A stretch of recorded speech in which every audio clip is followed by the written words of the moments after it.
এবার কি জনশোষণ জননিপীড়নের পথে কি এবার হাঁটতে চলেছে বর্তমান সরকারের একাংশ নেতামন্ত্রীরা? এরকমই রাজ্যের এক মন্ত্রী হলেন বিকাশ দেববর্মা। এই বিকাশবাবু প্রায় ১.৫ বছরের মন্ত্রিত্বের সময়কালে অর্থনৈতিক দিক দিয়ে এতটাই ফুলে ফেপে উঠেছে যে রাজ্যের বিভিন্ন জায়গায় চা স্টল থেকে শুরু করে একেবারে বিধানসভা পর্যন্ত বর্তমানে আলোচনার কেন্দ্রবিন্দু মন্ত্রী বিকাশ দেববর্মার দুর্নীতি। এখানে উল্লেখ্য, বিগত বিধানসভা অধিবেশন কংগ্রেস বিধায়ক সুদীপ রায়বর্ধন রাজ্যের জনজাতি কল্যাণ দপ্তরের মন্ত্রী বিকাশ দেববর্মার আর্থিক দুর্নীতির উপাখ্যান তুলে ধরেছিলেন বিধানসভার অধিবেশনে। তারপরেই তোলপাড় হয়ে ওঠে রাজ্য রাজনীতি। মন্ত্রী বিকাশ দেববর্মার দুর্নীতির উপাখ্যান ফলাও করে বিভিন্ন সংবাদ মাধ্যমগুলিতে প্রচার করা হলেও কোনো এক অজ্ঞাত কারণে নিশ্চুপ রাজ্য বিজেপি। কেন এমনটা? তবে কি ২৫ বছরের বাম জমানার পুনরাবৃত্তি হচ্ছে রাজ্যে?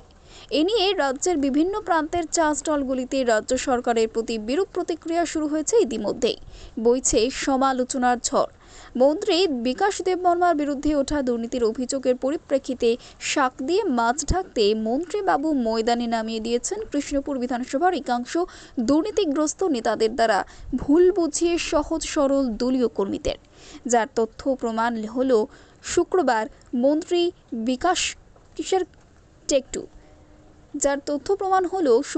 মন্ত্রী বিকাশের কৃষ্ণপুর বিধানসভায় বিক্ষোভ মিছিল না করে পার্শ্ববর্তী বিধানসভা তেলিয়ামুড়া এসে বিক্ষোভ মিছিলের নামে রীতিমতো জাতীয় সড়ক স্তব্ধ করে উদ্দামতা সংঘটিত করে বিজেপি পরিচয়ধারী একাংশ লোকজন। তবে এই মিছিল কেন এসেছে, মিছিলের উদ্দেশ্যই বা কী, সে বিষয়ে অনেকেই অবগত নন। অভিযোগ, এলাকার স্থানীয় মেম্বার প্রধানেরা সাধারণ বিজেপি কর্মীদের রীতিমতো হুলিয়া জারি করে মিছিলে অংশগ্রহণ করতে বাধ্য করে। এই মিছিলে অংশগ্রহণকারী অধিকাংশ লোক জানেই না কী কারণে তারা মিছিলে হাঁটছে, কী উদ্দেশ্যেই বা মিছিলটি করা হচ্ছে। মিছিলে উপস্থিত অনেক বিজেপি কর্মীদের বক্তব্য, মিছিলে এসে হাজিরা দেওয়া হবে একথা বলে মিছিলে অংশগ্রহণ করানোর অভিযোগও সামনে এসেছে। এত কিছুর পরেও যদি রাজ্য বিজেপি নিশ্চুপ থাকে তাহলে আর বলার অপেক্ষা রাখে না।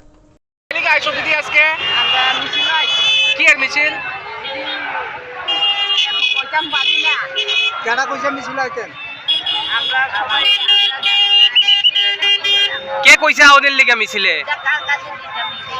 কে কইছে? হ্যাঁ পতাকাটা কার কাছে দিতেন? পাইতেছেন না লোক? জানেন নি কে লিগা আইছেন মিছিলে? কে কইছে আউনের লিগা? আপনি কোন দল করেন? বিজেপি করেন? ওই প্রথম থেকে বিজেপি। তো আজকে কে লিগা মিছিল জানেন না? কি হইছে? লেগে তো আইছে। কে লিগা মিছিল না, কে লিগা কি কারণে? আমি জানি। কে লিগা হইতাছে মিছিল জানেন না? মানে কই বিজেপি মিছিল যায়। আর পাও ব্যথা করতেছে মিছিল হাইটা? ওই নেতাজি নগর থেকে হাইটা।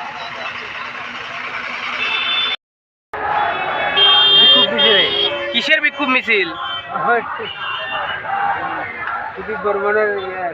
কিতা জানেন না?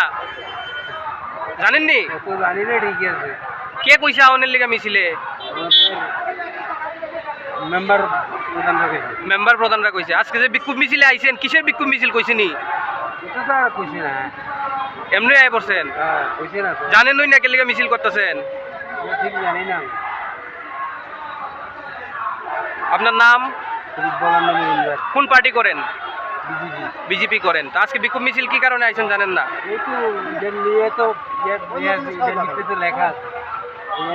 দাওগা আমার মাথার উপরে দাওগা ইট্টে কদ্দুরা। আমরা মেম্বারে কইছে। মেম্বারের নাম কি কইছে? মেম্বারে কি কইছে? মিছিল আইলে 1000 টাকা পাবেন। হাজিরা নাম কি?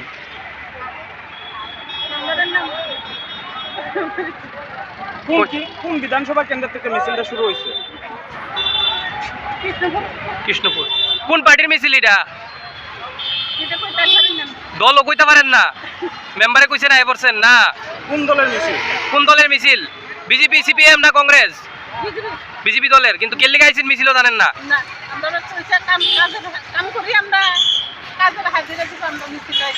এর লিগা আইছেন। কোন জায়গাত বাড়ি?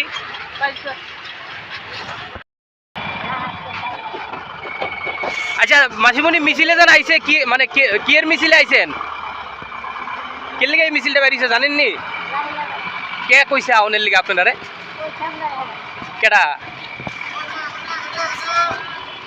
স্পষ্টীকরণ নেই কি না সেটা আপনারা আগামী দিন দেখতে পাবেন।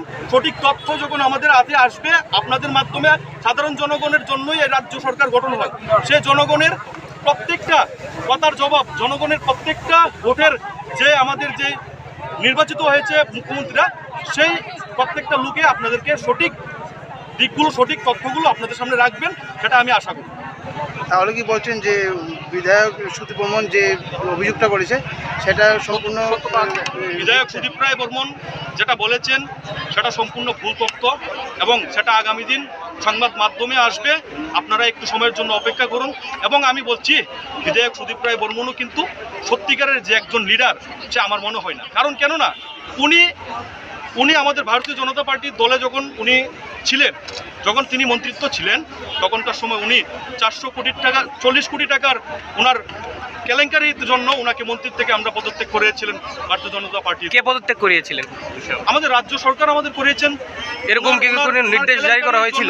ওনাকে আপনারা সবাই জানেন, এছাড়া ত্রিপুরার যে আপন জনগণ জানেন, ওনাদের যে রাজনৈতিক যে মতাদর্শ চিন্তা ভাবনা সেটা আপনারা সকলেই জানেন এবং ওনার এই কারণের জন্য ওনাকে মন্ত্রিত্ব থেকে পদত্যাগ করতে হয়েছে। না, উনি যেহেতু বিরোধী দলের বিধায়ক উনি প্রশ্ন তুলতেই পারেন, কিন্তু কথাটা হলো যে সংবাদ মাধ্যমে কিন্তু তথ্যবহুল সংবাদ পরিবেশন করা হয়েছে। তারা কি ভুল করেছে? সংবাদ মাধ্যমে যে তথ্য দেওয়া হয়েছে আমি জানি না আপনারা দেখেছেন কিনা, সঠিক তথ্যগুলো কি আছে কিনা, ঠিক আছে। কিন্তু যদি আমি একটা দিক দিয়ে যদি আমি বলি, সেটা একটা উদাহরণ আর 10টা উদাহরণ এক সমান হয়। একটা উদাহরণ দিয়ে বলছি, উনি যে বলেছিলেন যে তেলিয়ামুড়ার যে নর্মদা পেট্রোল পাম্প রয়েছে সেটা নাকি বলেছে মাননীয় মন্ত্রী বিকাশ দেববর্মা মহোদয় ওনার স্থির। কিন্তু আজকে এসে সুদীপ রায় বর্মন প্রমাণ করুক, সারা ত্রিপুরা রাজ্যের মধ্যে প্রমাণ করুক যে মাননীয় মন্ত্রী মহোদয়ের স্থির আজকে এই পেট্রোল পাম্প রয়েছে। ওনাকে ধিক্কার জানাই আমরা। আর অন্যান্য অভিযোগগুলির কি সত্যতা রয়েছে? অন্যান্য অভিযোগগুলো সেটা আছে, যা আছে সবগুলো আপনাদের সামনে সম্প্রসারণ করা হবে। কবে নাগাদ হবে? সেটা হয়তো আজকে কালকে বা পরশু হতে পারে। কোথা থেকে হবে? এটা কি কৃষ্ণপুর বিধানসভা থেকে হবে নাকি রাজ্য বিজেপি ডাকবে? রাজ্য বিজেপিটা হোক কিংবা আমাদের মাননীয় মন্ত্রী মহোদয় কিংবা রাজ্যের মুখ্যমন্ত্রী বলুন, যে রাখবে কিন্তু সঠিক তথ্য সহকারে আপনাদের সামনে রাখা হবে, সেটা আমি আপনাদেরকে বলছি। ঠিক আছে।